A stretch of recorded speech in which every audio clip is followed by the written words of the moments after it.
Dan satu lagi, Pak Purbaya kenapa nggak berani bilang bahwa efisiensi anggaran ini salah satunya memberikan ruang untuk anggaran pertahanan keamanan dan ketertiban. Itu kan tidak tersentuh efisiensi, kan nggak fair. Apakah itu anggaran pertahanan keamanan akan mendeliver 8% pertumbuhan ekonomi? Nggak ada. Di mana-mana negara yang dominan military driven ekonominya atau ekonomi komandonya, itu tidak ada yang pertumbuhannya tinggi. Nah, jadi hal-hal yang begini yang harusnya Pak Purbaya itu berani kalau dia memang tidak. Jadi menurut Anda 8% itu mustahil kalau dalam kondisi pembagian anggaran yang seperti saat ini? Iya, kenapa? Karena dengan mustahil ya? Mustahil. Okay. Untuk 8% kita butuh SDM. Nah, sekarang kualitas SDM-nya terancam turun karena alokasi pendidikan buat MBG. Kemudian pemerintah daerah. Pati yang terjadi pada 2025 ini, Prahara Agustus, itu efek dari apa? Efisiensi anggaran. 2026 apa nggak terjadi pati-pati berikutnya karena pemerintah daerah opsinya apa? DBH-nya tadi kena pangkas, dia mau naikin PBB, orang marah. Pati maksudnya Kabupaten Pati ya? Kabupaten Pati. Saya pikir perwira tinggi enggak? Pati. Tapi yang terjadi apa? Di 2026 mungkin bukan PBB karena mereka belajar dari Pati. Tapi apa yang akan dilakukan? UMKM yang akan jadi sasaran.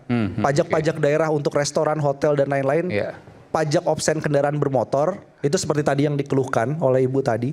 Itu yang akan naik. Apa nggak kena daya beli masyarakat? Oke, kesimpulan saya begini ya. Selama ini yang disoroti dari figur Purbaya itu adalah gayanya.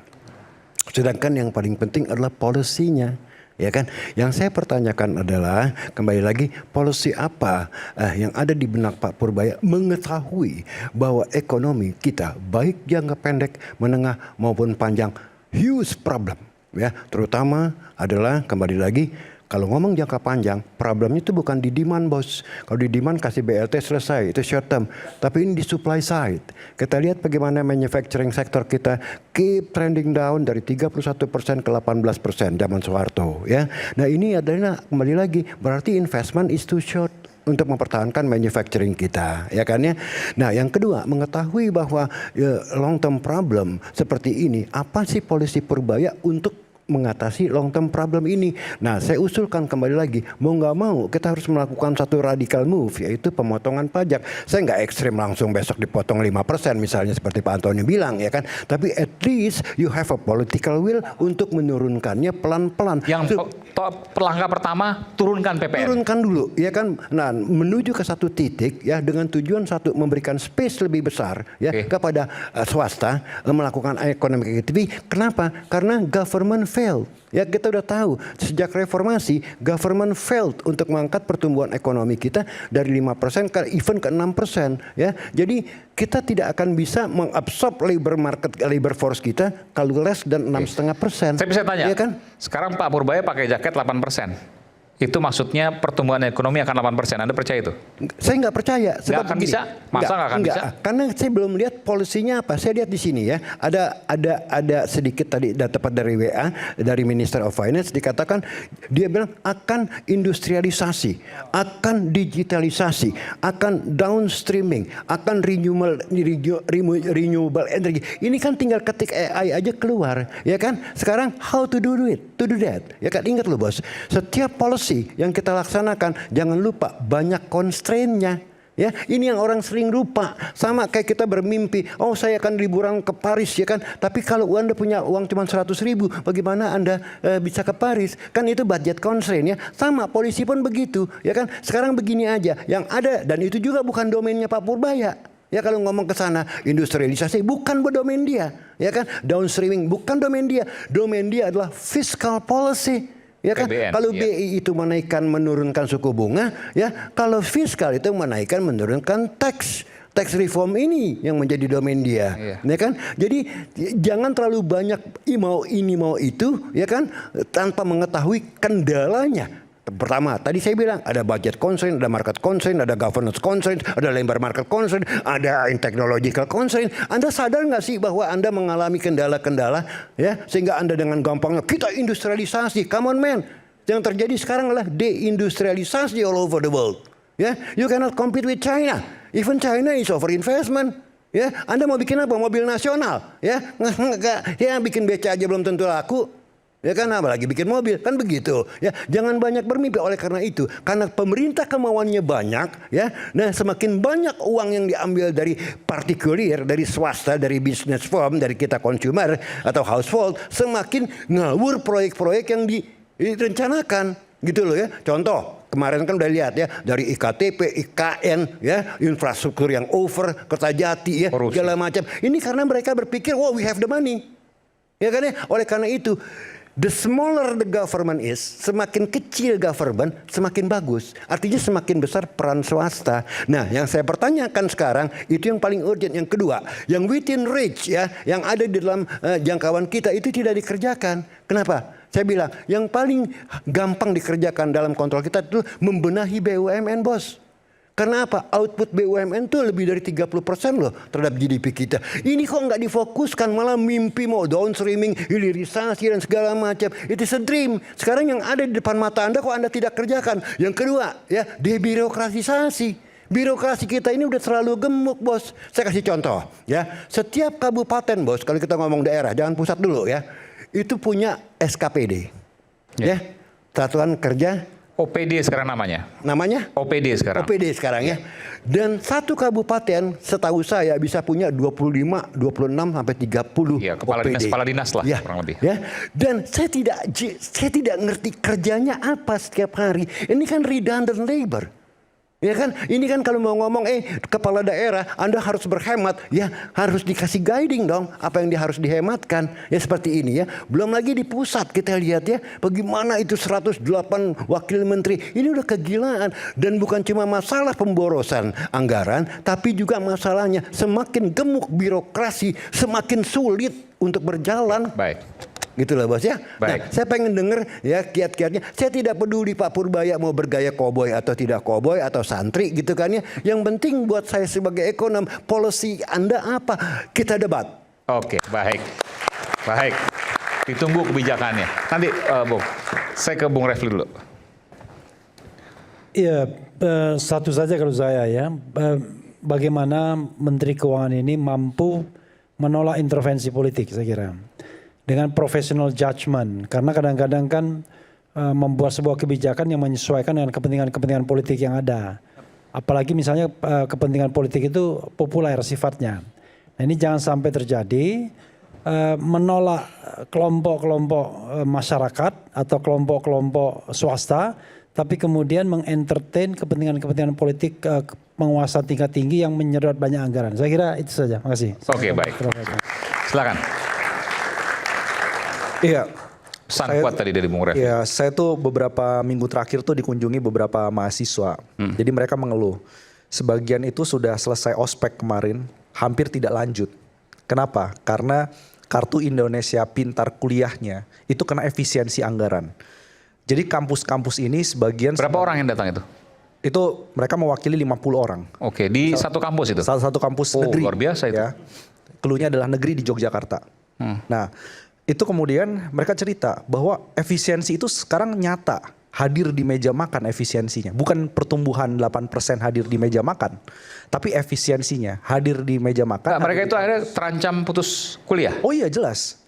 Karena berkurang kuota untuk beasiswa. Dan mereka bilang bahwa orang tua saya nggak punya uang lagi. Orang tuanya sebagian memang dari kelompok rentan ke bawah.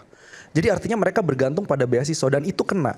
Jadi gini, setelah dicek apa yang dilakukan oleh Bu Sri Mulyani. Nggak sebut aja kampus apa, boleh nggak? Nanti. Kalau kan ada 3, ada IKIP atau Universitas Negeri di Yogyakarta, ada UGM, ada satu lagi mungkin UIN ya. Yes, tapi itu nanti. Tapi pada intinya adalah mereka bercerita bahwa ini efek dari efisiensi anggaran, kemudian alokasi dana pendidikan, dan tahun depan ini makin parah, itu dipakai untuk makan bergizi gratis. Diambil dari dana pendidikan. Jadi ini Pak Purbaya, memang ini pendidikan, tapi efisiensi ini adalah fiscal policy. Ini adalah kebijakan fiskal. Jadi Pak Purbaya ini harus berani bilang, tadi tidak boleh diintervensi secara politik. Dia harus berani bilang bahwa BGN itu nggak boleh mengambil dari dana pendidikan.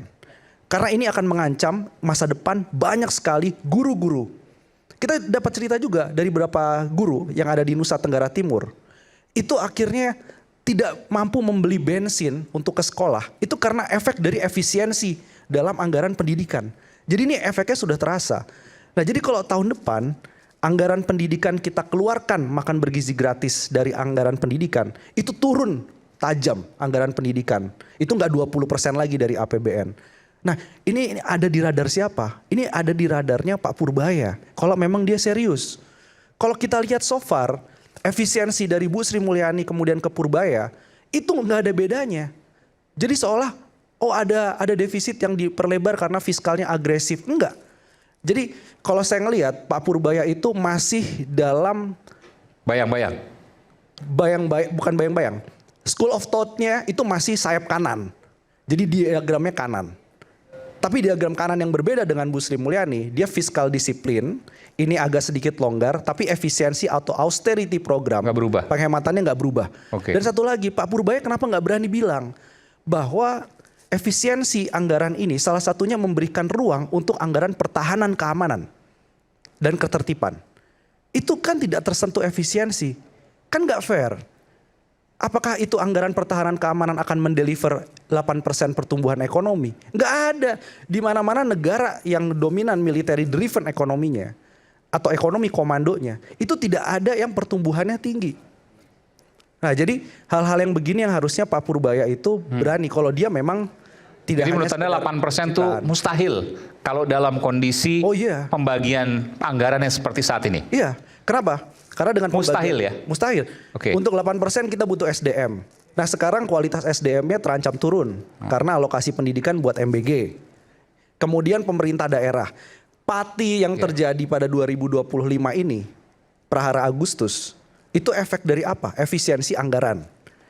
2026 apa nggak terjadi pati-pati berikutnya karena pemerintah daerah opsinya apa? DBH-nya tadi kena pangkas.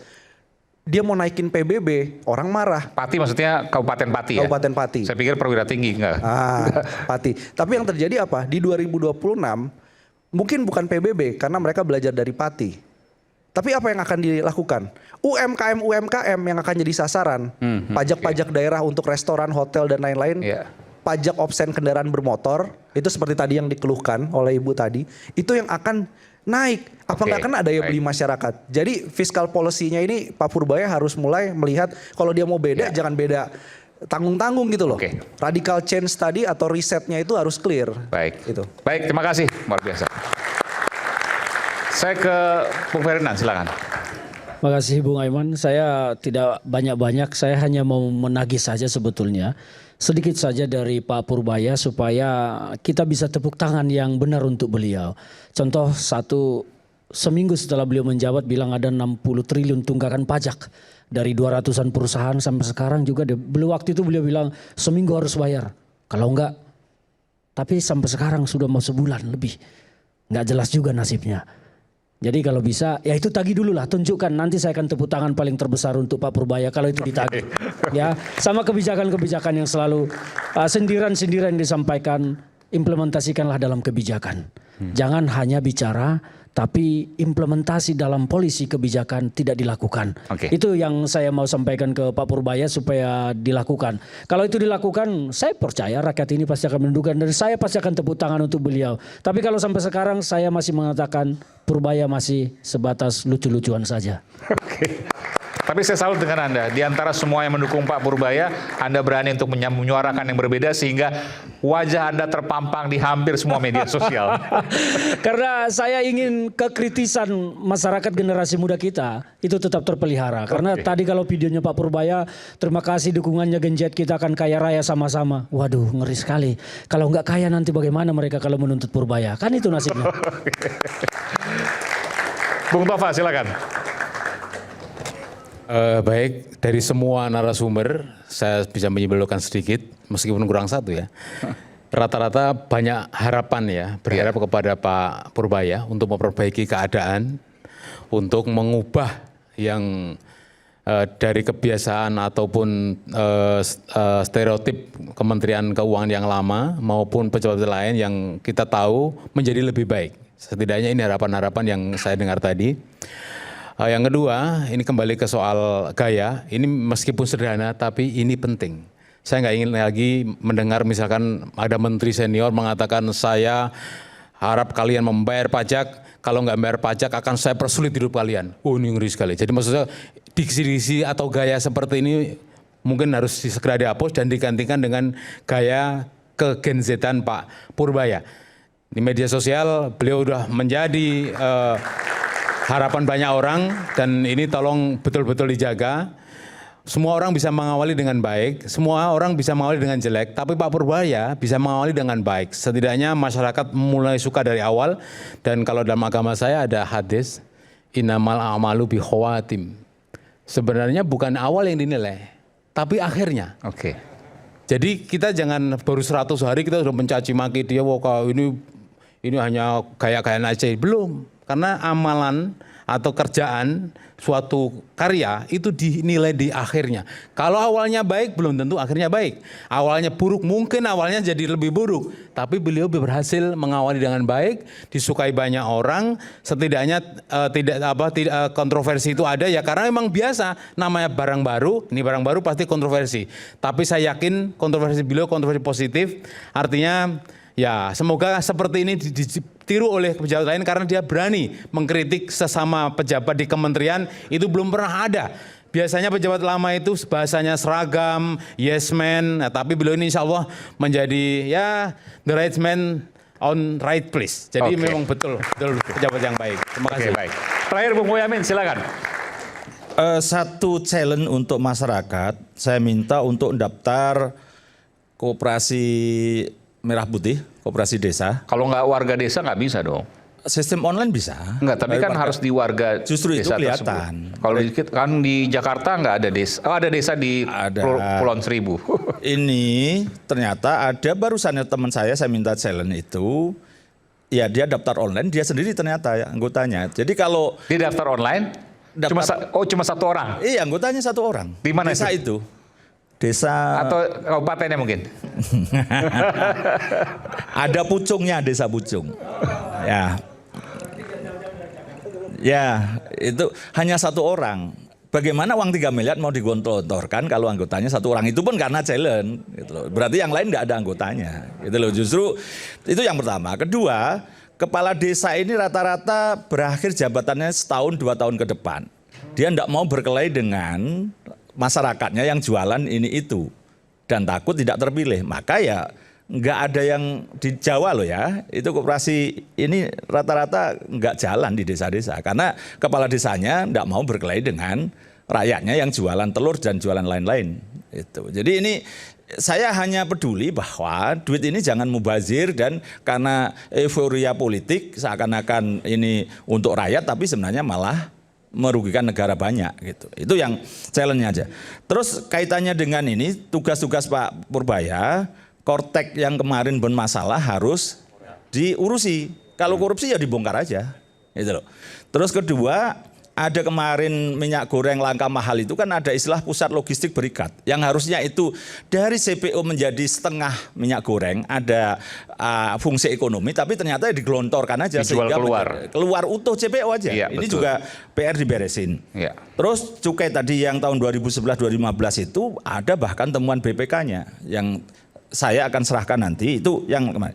Terus yang target yang paling aman adalah tadi sebenarnya saya minta Pak Antoni Budiawan itu untuk menjelaskan tax ratio, tapi dari kebocoran-kebocoran itulah yang harusnya tax ratio kita itu kalau negara yang berkembang maju itu 14%. Oke. Kita hanya 10%. Di bawah itu bahkan. Nah sekarang Pak Purbaya saya target aja, dalam setahun dia harus meningkatkan tax ratio, rata-rata pajak dibandingkan dengan penghasilan kotor masyarakat itu 1/4% aja lah.